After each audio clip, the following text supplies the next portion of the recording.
வணக்கம்.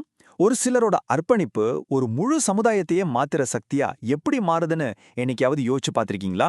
இன்னைக்கு நாம பார்க்க போறது அப்படிப்பட்ட ஒரு பயணத்தை தான்.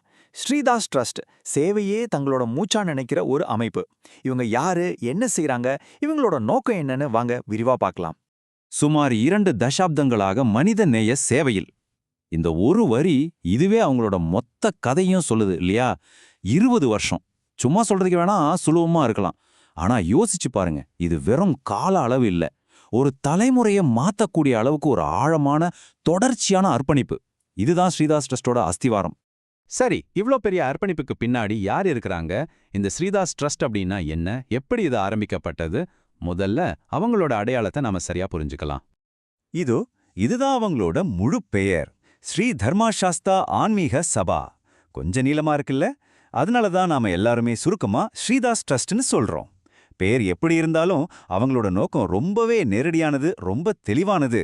அது சேவை. அப்போ ஸ்ரீதாஸ் ட்ரஸ்ட்னா என்னன்னு கேட்டா, சிம்பிளா சொல்லணும்னா இது லாபத்துக்காக இயங்குற ஒரு அமைப்பு கிடையவே கிடையாது. ஐயப்பன் மேல தீவிரமான பக்தி கொண்ட பக்தர்கள் ஒன்னு சேர்ந்து ஆரம்பிச்ச ஒரு தர்மஸ்தாபனம். இங்க ரொம்ப முக்கியமான விஷயம் என்னன்னா, அவங்க தங்களோட பக்திய வெறும் வழிபாட்டோட நிறுத்திக்காம அத சமூக சேவையா மாத்திருக்காங்க. அதுதான் அவங்களோட தனித்துவம்.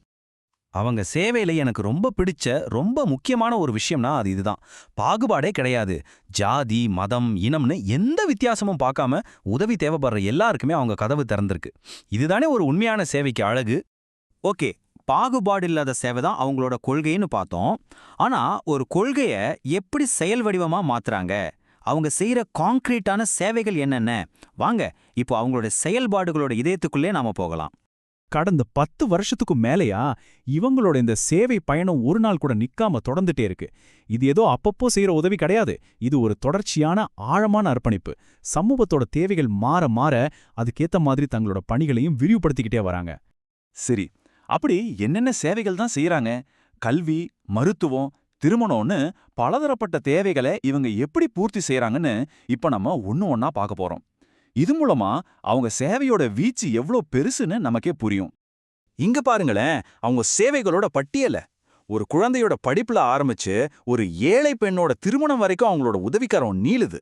பசியோட இருக்கிறவங்களுக்கு அன்னதானம், ஆதரவு இல்லாதவங்களோட இறுதி பயணத்துக்கு ஒரு மரியாதை, மருத்துவ முகாம்கள், இரத்த தான முகாம்கள்னு ஒரு மனுஷனோட வாழ்க்கையோட எல்லா முக்கியமான கட்டங்களையும் அவங்க சேவை தொடுது.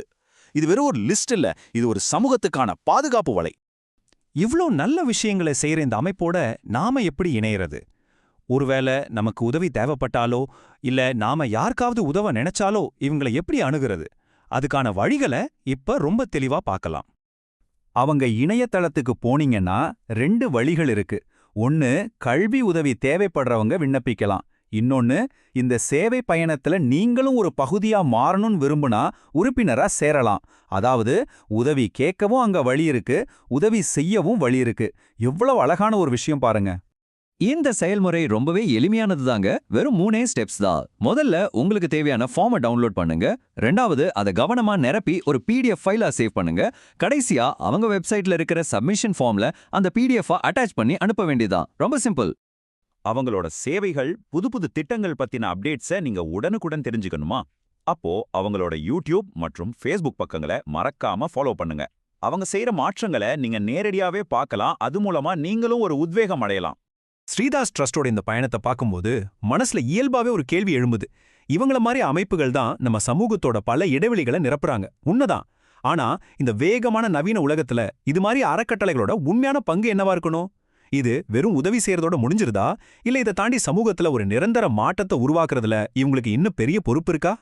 இத பத்தி நீங்க என்ன நினைக்கிறீங்க? யோசிச்சு பாருங்க.